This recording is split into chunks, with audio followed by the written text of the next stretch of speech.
नमस्कार। मैं आपका योग गुरु पवन कुमार।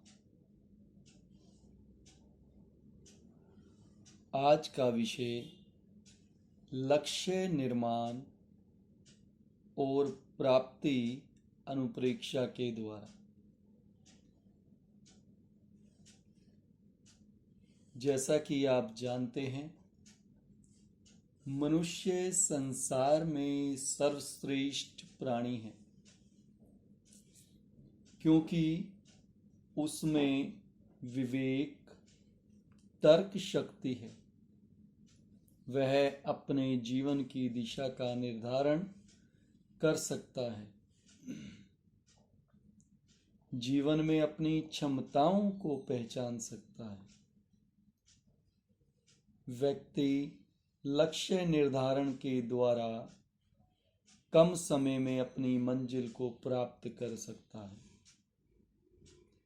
जीवन में लक्ष्य निर्धारण की आवश्यकता अनेक बार होती रहती है। मुख्य रूप से यह जीवन के उस अवस्था में विशेष रूप से होती है जब व्यक्ति बाल अवस्था से युवा अवस्था की ओर बढ़ता है। जीवन में जब कार्य क्षेत्र, व्यवसाय या रोजगार का उसे चुनाव करना होता है, यह चुनाव व्यक्ति स्वयं पहले करे या परिस्थिति, वातावरण, सामाजिक, पारिवारिक परिवेश तथा भाग्य भरोसे अपने आप को छोड़ दे। यह जीवन का एक महत्वपूर्ण प्रश्न है। व्यक्ति कौन सा रास्ता लेना चाहता है?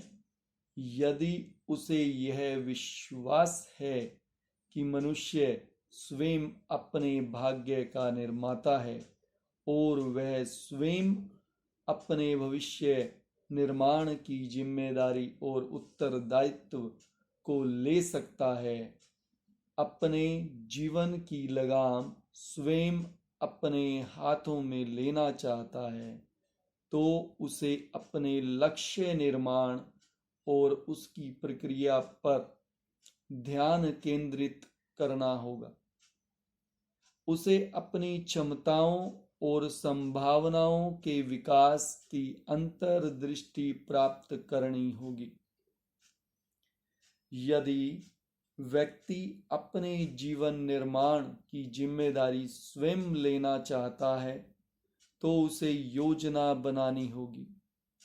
अधिकांश व्यक्तियों के पास योजना बनाने की क्षमता होती है।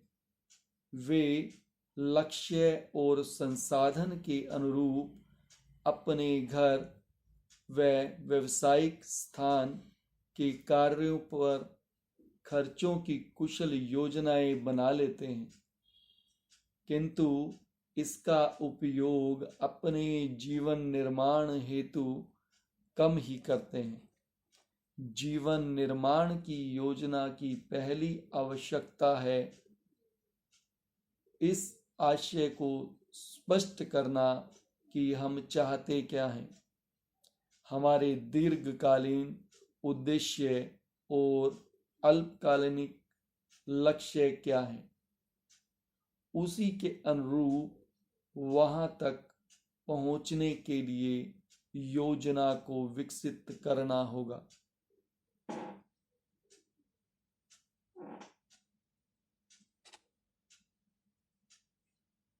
लक्ष्य प्राप्ति सफलता का घोतक है।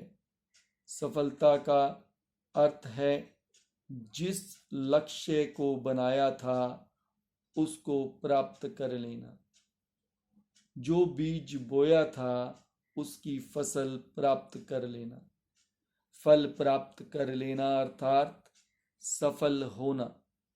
जीवन में सफलता का अर्थ भिन्न भिन्न लोगों के लिए भिन्न भिन्न हो सकता है, क्योंकि सबका लक्ष्य अलग अलग होता है। उसको प्राप्त कर लेना ही उनके लिए सफलता है। लक्ष्य का निर्माण व प्राप्ति के उपायों को जानना मानव जीवन का एक उद्देश्य है। इसके कुछ शिक्षक बिंदु हैं जो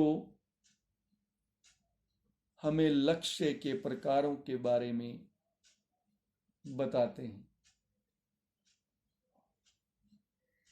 कुछ पाश्चात्य लेखकों के द्वारा लक्ष्य को मुख्य रूप से दो भागों में बांटा जाता है, अल्पकालीन और दीर्घकालीन लक्ष्य। पर भारतीय संस्कृति के संदर्भ में लक्ष्य को 4 भागों में बांटा जा सकता है। प्रथम चरम लक्ष्य, द्वितीय दीर्घकालीन लक्ष्य, तृतीय अल्पकालिक लक्ष्य, चतुर्थी तत्कालिक लक्ष्य। इनमें इनको बांटने के बाद व्यक्ति को सफलता के सूत्र, जिसमें एक दिशा का निर्माण हो, परिश्रम हो, शक्ति का सम्यक नियोजन हो, प्रामाणिकता और साहस व धैर्य भी हो। लक्ष्य के निर्धारण में जो तकनीक होती है उसमें व्यक्ति की क्षमताएं, सामने आने वाले अवसर, खुद की दुर्बलताएं और उसकी क्या चुनौतियां रहेंगी, इनकी कर्म सूची और सामाजिक अपेक्षाएं क्या हैं और आपकी योग्यता क्या है, यह आपके लक्ष्य के निर्धारण करने में एक तकनीकी रूप हो सकता है। लक्ष्य प्राप्ति के सूत्र को अगर आप जानना चाहते हैं तो सर्वप्रथम आपको अभिप्रेरणा के बारे में जानना हो, शिथिलता के बारे में जानना हो, एकाग्रता और साक्षात्कार के बारे में जानना हो। लक्ष्य प्राप्ति की प्रक्रिया और जीवन विज्ञान एक प्रायोगिक पद्धति है। यह आध्यात्मिक जागरण और संपूर्ण व्यक्ति विकास की प्रवृत्तियों को अपने आप में समाहित करती है।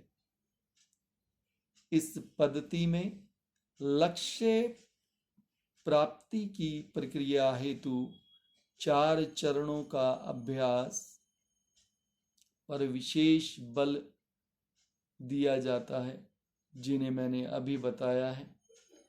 अभिप्रेरणा, शिथिलीकरण, एकाग्रता और साक्षात्कार।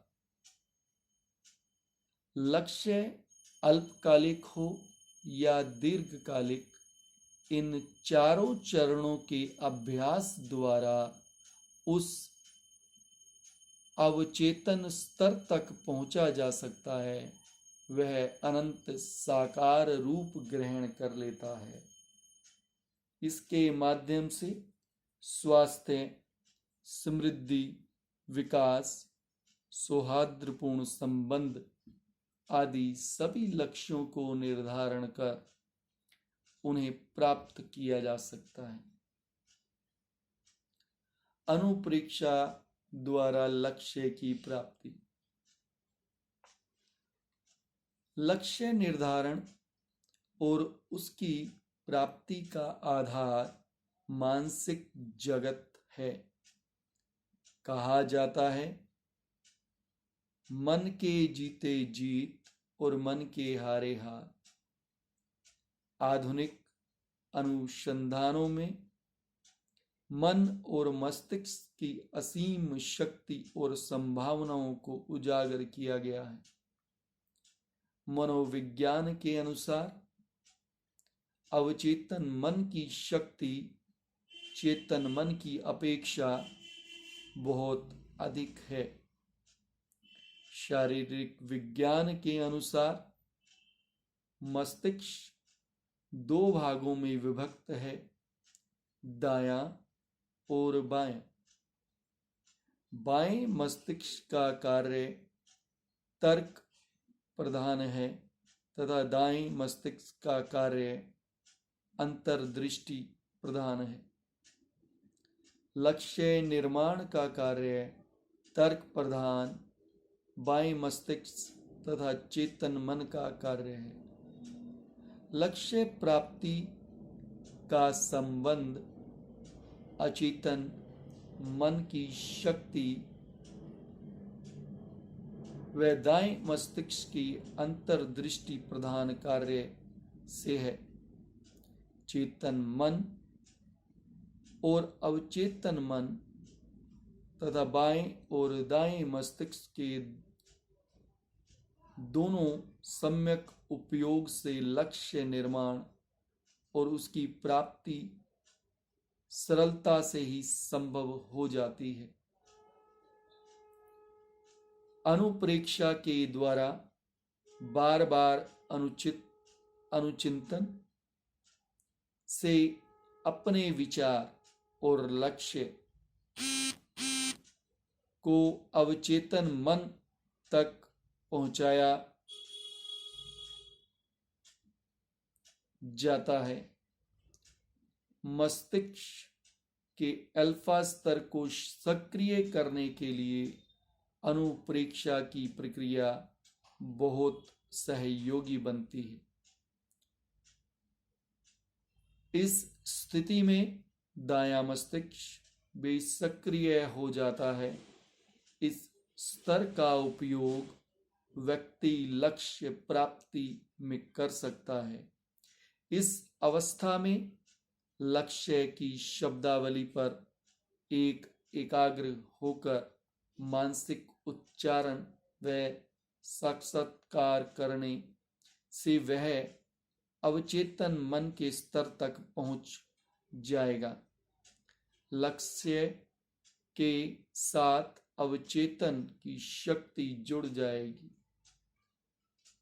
समस्त शक्ति एवं दिशागामी होकर लक्ष्य को साकार बनाने में श्वेत सहयोगी बन जाएगी।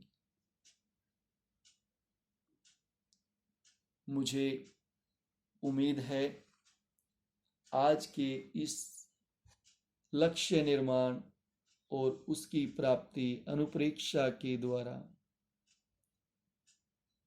एक संक्षिप्त टिप्पणी के द्वारा आपको यह जानकारी दी।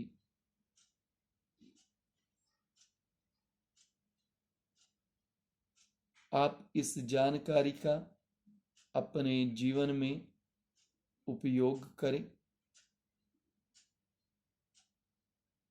और इस वीडियो को लाइक, शेयर और सब्सक्राइब करें। धन्यवाद। आपका अपना योग गुरु पवन।